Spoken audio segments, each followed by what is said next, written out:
that the relationship itself must be allowed to be alive. It must be allowed to expand. And so what you're looking for are not promises, because no one can keep any of them anyway. Right. So you're not looking for promises. What you're looking for is enough compatibility that you have a pretty good chance of getting pretty good momentum going, where you will not lose yourself in the relationship. What you're reaching for is the freedom to continue to decide. Yes. I want the freedom to continue to decide. And in some ways, a relationship in and of itself, as from your perspective of it, sort of belies that, because it sort of says, I'm going to get so hooked on you that then I won't have the freedom to not be hooked on you if I should choose to be. It's a freedom thing. It's a control thing. Yes. That you're feeling. Yes. And you can get around that or get to the heart of it by understanding that the only thing that anybody can control is their own relationship with who they are. That's what you're reaching for all the time. If we were entering into a relationship, standing in your physical shoes, it is our promise to you that our relationship vows or determination would go exactly like this. So far, I like you pretty good. Let's see how it goes. Let's see how it goes. I'm going to do my best to stay in alignment with who I am, which means this relationship has a really powerful probability of not only surviving but thriving, because I'm going to do everything that I can do to be in alignment, which means I'm going to look for the best in you and in everybody.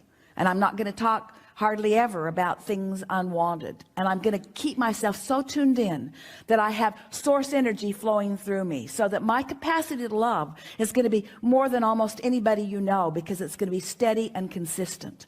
And my capacity to love you is not going to be contingent upon anything that you do.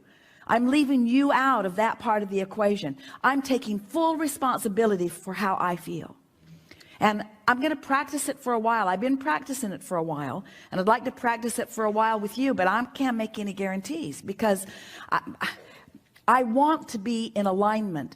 I just want to be in alignment. I want to know that I can be in alignment without holding someone else hostage to standing on their head in lots of different ways in order to keep me in alignment. So what I'm saying to you, potential lover of my life, is that there are no deal breakers.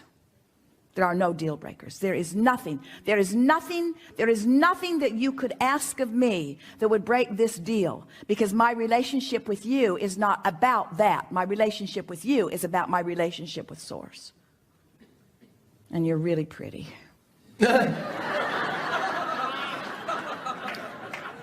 You're really pretty, you're really smart, you're tuned in, tapped in, turned on. In other words, have fun with this. You don't have to make long-term promises, but in the meantime, collect some data. And in other words, you're wanting to collect some data. What you want to say to people who are coming to you is, I'm trying to find myself, and maybe we could hang around together while I find myself. And finding myself means I want to see how much time I can spend with you, with all of the variety that you might introduce into the relationship with me, while I stay in alignment with source energy. That's what I'm doing right now. And it is our promise to you that you'll not only find that alignment, but you'll find someone else who has exactly the same plan. Can you imagine two people coming together who are neither one holding each other hostage for the way the other one feels, tuning into source energy and living happily ever after, or not, but living happily ever after, or not holding anybody responsible for how they feel but themselves? How refreshing is that, you see? And that's really what you came to us to say. It is. It is. Yeah, it is. So if because I study a lot of different platforms and et cetera, and I love your stuff. It's conversational, it's easy. It's law-based. Yes, yes. How do you phrase this?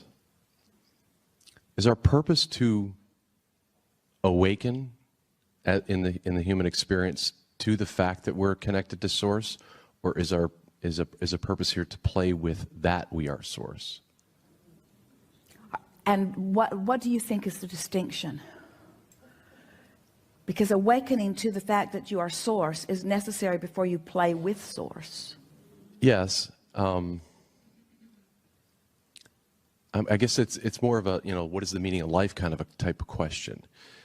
The meaning of life is, I was alive before I came, and I wanted to come into this body because I knew that I would have more vivid, tangible, tactile experience with life. To be physically focused with all of its manifestational evidence is really the leading edge. It's the best. This is where all creation is. So to be in human form, and as you said, good words, consciously, deliberately aligned with that broader part, so that I'm constantly and deliberately tuning myself to that, so that the whole of me, or all that is available to me, which is more than we can even express, can flow through me in any point in time, so that my moments in this body, my focused moments, are rich and full and meaningful and incredibly satisfying. To be in a physical body in concert with source energy. So sometimes you're not in concert with source energy because you're exploring contrast, and out of that you are more defining about what you want. But then when you come back into concert with source energy and allow yourself to experience what you have defined, that's just as rich as it gets. Esther's been asking some serious questions, sort of like what you were posing here. She is asking us, Abraham, do we really need to continue to write books and hold seminars and have conversations, or aren't people just going to figure it out as they go along? And we say, certainly there is the potential of figuring it out as you go along, once you understand that your emotions are the key. But until you understand that emotions are the key, until you get that you're vibrational and that your emotions are your indicator of that, then you don't have any guidance that is consistent enough that you can really know what you're doing. Emotions and feelings are the same thing in your words? Close enough. The emotions, the way you feel, emotions, are your indicator between the vibration of your thought in this moment and the thought of that broader part of you that knows. So if you're in a moment, you're in a situation, let's say you're part of a program, or you're taking this seminar or whatever, and you're in resistance to it, or anything about it. Let's say it challenges your religious beliefs or whatever we would make up about it. How do we know what's the difference between the emotion of that and the feeling of that? Well, we would not try to make any distinction between the two, because what we mean when we say emotion, again, you have to start with the premise that you're vibrational, and so that an emotion is a literal physical translation of conflicted vibration. Right. It's introducing resistance into a vibration. So for example, when you're feeling elation, right, there's no contradictory thought within you. Right. When you're angry, right, there's a contradictory thought. Contradictory meaning what the source within you thinks about this right now and what right, you're thinking about this right now aren't blending. They're but off. You have the free will to introduce it into the equation, so you get the benefit of feeling how your thought merges with the thought that you have really come to as the evolving, expanding, eternal being that you are. So the meaning of life, the true meaning of life is expansion, really. The true result of life is expansion. We've said for quite a while that the basis is freedom, because you're so free you can choose bondage. And the purpose of it has to be joy, because in seeking joy, then you're seeking alignment. And the result of that is outrageously delicious expansion, you say. Can you be confused between your emotions and your feelings, like you're in a situation where, like, your belief system or your fears are holding you back? If you don't isolate them, and examine them in a sort of steady way, you can, because as you move from thought to thought, your feelings shift. Right. And so the best way to subdue that confusion that we've noticed, that our human friends have discovered, is when you're feeling an emotion, especially the strong ones, if you'll stop in the middle of it and just say simply, let's say you're feeling a strong positive emotion. If you'll stop in the middle of it and say, we have agreement here. What my opinion and the opinion of source about this right here is saying. When you have strong negative emotion, stop and say, we have a disagreement. My opinion and the opinion of source are not the same. Who I have really come to and who I'm allowing myself to be right now are not the same. So it's interesting because that means that all agreements or disagreements are between you and you. They seem like they're about what that person wants or about what that person's doing, but they're just introducing a concept that you are having a reaction to. Right. And the reaction that most are having to what most are saying is, I'm not free to choose, and that's not true. But once you start exercising your freedom to choose, and you watch the powerful law of attraction bring you what you choose, and bring you what you choose, and bring you what you choose, and bring you what you choose, you begin to feel invincible. Not selfishly invincible, as if you are depriving others of what they want, but invincible in the sense that you understand your true point of attraction and the power of it. And the power of your point of attraction lies in the power of your ability to focus on what you want. And the power of your ability to focus upon what you want lies in your ability to feel the difference between what you want and what you don't want.